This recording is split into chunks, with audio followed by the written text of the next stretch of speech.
Alkitab itu bukan sesuatu yang turun dari langit utuh, tetapi dia diturunkan, diilhamkan Allah, masuk di dalam sejarah, dan mengalami transmisi antara generasi ke generasi ribuan tahun yang lalu sampai hari ini. Baru-baru ini, Gracia Pelo kembali membuat pernyataan kontroversial yang menuai kecaman luas. Ia menyebut Al-Quran sebagai kitab yang palsu, banyak mengalami revisi dan bukan wahyu yang murni. Berkaitan dengan isu yang lagi hot sekarang, yakni munculnya Gracia Pelo setelah keluar dari penjara, mencoba untuk berbicara ulang mengenai ketidakakuratan Quran, kepalsuan Quran dalam konteks sejarah. Pernyataan ini tentu saja sangat terlihat ngawur, terlebih datang dari sosok yang dikenal pernah tersangkut kasus hukum dan mendekam di balik jeruji besi. Gara-gara ada salah satu pendeta yang tertangkap di Malang. Kita akan sebutin namanya. Inisialnya aja Gracia Pelo. Itu bukan inisial. Oh, kalau inisial mah GA GP. GP. Ya kan? Lu sebutin semuanya. Oh, Gracia Pelo. Iya. Gracia Pelo ditangkap sama polisi gara-gara menista agama Islam dan menghina Nabi Muhammad SAW. Simak video ini dari awal hingga akhir untuk memahami betapa kokohnya kebenaran Al-Quran dan bagaimana setiap tudingan yang dilontarkan dapat dipatahkan secara ilmiah dan rasional. Jangan lewatkan satu detik pun, karena ini bukan sekedar klarifikasi. Ini adalah pembelaan terhadap kebenaran yang hakiki. Alkitab itu di dalam iman Kristen itu bukan sesuatu yang turun dari langit utuh, tetapi dia diturunkan, diilhamkan Allah, masuk di dalam sejarah, dan mengalami transmisi antara generasi ke generasi ribuan tahun yang lalu sampai hari ini. Oleh karena itu, kita akan mempelajari materi yang saya siapkan seperti yang Bapak Elia Mairon sampaikan, lika-liku kitab suci dalam sejarah. Jadi jangan terlalu cepat menjustifikasi ini palsu apa nggak palsu. Nanti saya akan jelaskan sejarah Alkitab dan kritik teks Alkitab beserta perbandingannya sejarah Quran dan kritik teks Al-Quran. Ini saya arahkan ke kajian akademis mengenai doktrin dan keyakinan. Tahan dulu ya. Kita ngomong kajian akademisnya. Jadi lebih profesional gitu ya Pak ya? Lebih ke ilmunya, ke akademiknya. Materi saya tentang hari ini yang saya siapkan itu kitab suci dalam lika-liku sejarah. Alkitab itu ditulis dalam rentang waktu yang lebih dari 1500 tahun sampai 1600 tahun. Artinya ada ribuan tahun, ada banyak generasi yang menulisnya hingga utuh seperti yang kita pakai.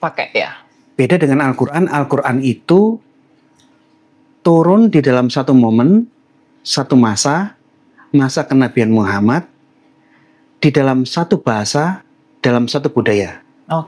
Jadi latar belakang adanya kitab suci Alkitab dan Al-Quran itu beda. Ya. Al-Quran pada waktu diturunkan menurut keyakinan Muslim oleh Jibril kepada Muhammad, itu tidak utuh dalam bentuk buku. Tersebar dalam bentuk lembaran, ada yang ditulis di tulang unta, di pelepah kurma, di ingatan-ingatan para sahabat, ada yang di perkamen-perkamen termasuk kertas. Ini semua baru dikumpulkan di zamannya Utsman bin Affan. Sekitar 25 tahun setelah Muhammad meninggal. Penulisan Al-Quran yang pertama kali itu masih menggunakan huruf Paleo Arab. Belum ada tanda baca. Berbeda dengan Arab sekarang ya Pak? Beda. Tapi ini saya nggak akan bahas ke situ. Saya hanya sampaikan lisan bahwa teks Al-Quran yang pertama kali di saat Muhammad mengaku menerima wahyu dari Jibril yang disampaikan oleh sahabat-sahabat ditulis di zaman itu dalam bentuk Paleo Arab. Belum ada nikut. Belum ada syakal tanda baca, belum ada diakritik.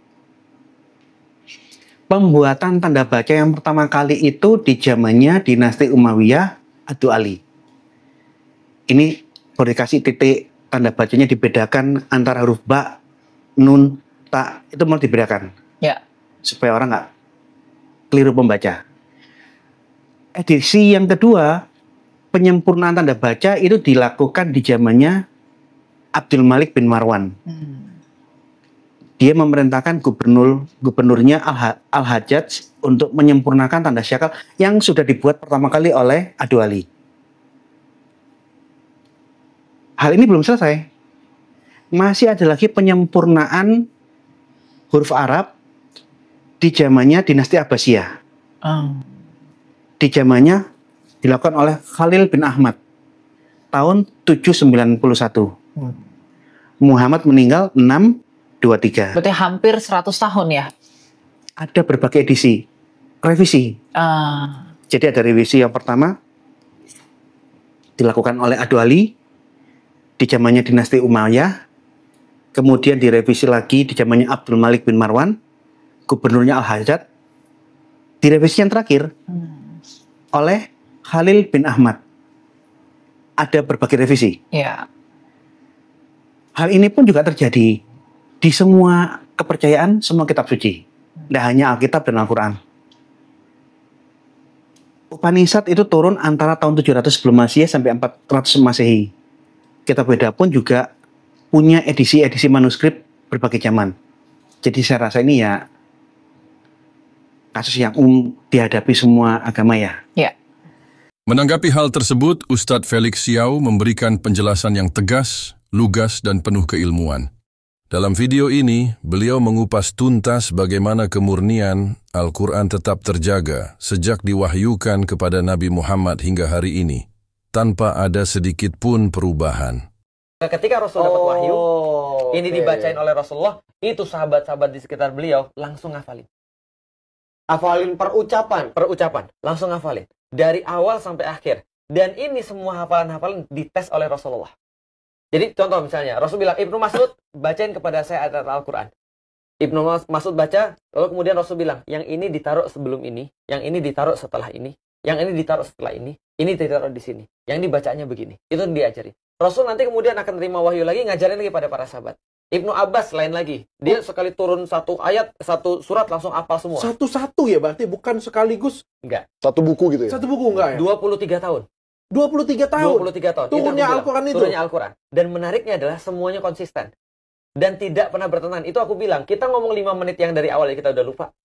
Nah, apalagi Al-Quran. Dan itu nggak ada proses editing. Nabi Muhammad itu konsisten 23 tahun. 23 itu bacaan tahun. Pertamanya sampai bacaan terakhir itu tidak berubah? Tidak berubah. Oke. Dan nggak ada yang berlawanan. Kalau berubah itu masih... Pertanyaannya, dari mana kita membuktikan bahwa kata-kata tersebut itu dari Tuhan, bukan dari Nabi Muhammad sendiri? Betul. Karena itulah Nabi Muhammad adalah Nabi yang dipilih nggak bisa baca tulis. Nggak bisa baca tulis, make sense. Dia nggak ngerti, dan dia pernah diuji oleh banyak orang. Suatu waktu ketika orang-orang Quraisy, ketika dapat kemudian Nabi Muhammad baca Al-Quran, mereka bilang, ini indah, jelas luar biasa indah. Kita juga akui. Bahkan mereka 3 malam nungguin Rasulullah baca Quran di rumah beliau. Sampai dengerin dari Isya sampai subuh. Itu dengerin Rasulullah baca Quran. Nah, suatu waktu karena mereka saking penasaran, bisa nggak kita habisin ini orang nih? Tapi dengan cara pemikiran dulu. Gimana caranya? Dia datengin orang-orang Nasrani, lalu nanya, gimana cara kita membuktikan Nabi palsu? Maka orang Nasrani dan Yahudi ini mengatakan pada mereka, gini caranya. Tanya dia tentang siapa Ashabul Kahfi. Orang-orang yang masuk ke dalam gua. Tanya dia tentang Zulkarnain itu siapa. Tanya dia tentang satu lagi ruh. Ketika ditanya, Rasul nggak bisa jawab. Dan Rasul bilang, insya Allah, besok nanti aku jelasin. Ternyata nggak dijelasin. Baru muncul setelah 2 pekan kemudian, baru kemudian muncul Suratul Kahfi untuk menjelaskan pertanyaan itu tadi. Tapi itu kan belum membuktikan bahwa itu benar-benar dari Tuhan. Iya, bagi orang-orang yang non-Arab ya. Bagi orang-orang Arab, mereka sangat yakin bahwa itu dari Tuhan. Kita kan cuma mungkin dari Tuhan. Betul. Tapi yakin dari Tuhan ini sesuatu yang berbeda. Betul. Kalau kita ngomong, ini kan sesuatu hal yang besar. Benar. Ustaz Felix. Benar. Ini bukan sesuatu hal yang, ini saya kasih ke Ustaz Felix ya. Ustaz Felix tinggal ngomong, itu dari Dr. Richard, itu bukan dari dokter. Kan masalah kecil ya. Betul. Ini dari Tuhan masalahnya nih. Lu salah ngomong juga, nyari yang lain, ya udah nggak apa-apa. Ini kan dari Tuhan. Betul. Ini dari Tuhan, betul. Karena itulah bagi orang-orang non-Arab, Yang namanya mukjizat, ini kan senantiasa ada di zaman para nabi yang sudah kita jelasin. Bahwasanya untuk mengklaim, bukan untuk mengklaim, untuk membuktikan sebuah ucapan bahwa saya adalah dari Tuhan, bahwa dia harus bawa sesuatu yang cuma bisa dari Tuhan. Gitu ya. Contoh, kalau polisi dia pakai seragam.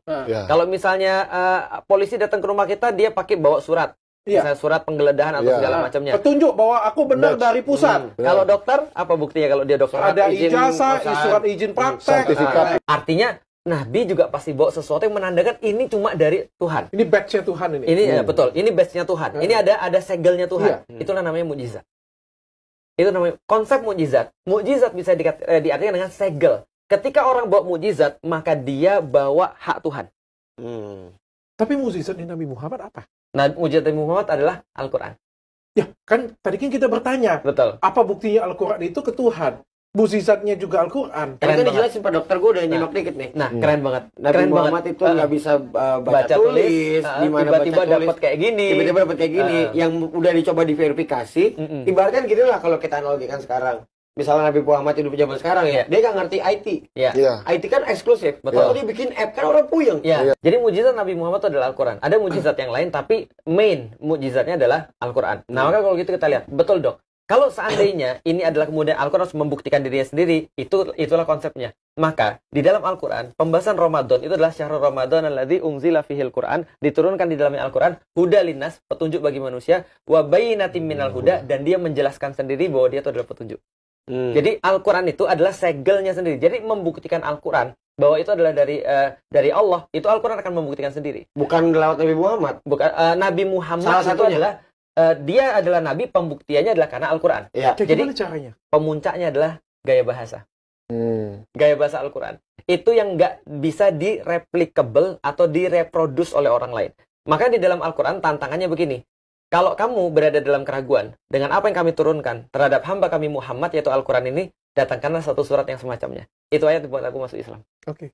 Bang Rizko. Gimana maksud tadi? Ketika kamu tetap dalam keraguan dengan apa yang kami turunkan, yaitu Al-Quran ini, terhadap hamba kami Muhammad, maka datangkanlah satu surat saja yang semacamnya. Pernyataan Gracia Pello bukan hanya keliru, tapi juga menunjukkan tingkat kengawuran yang sangat berbahaya.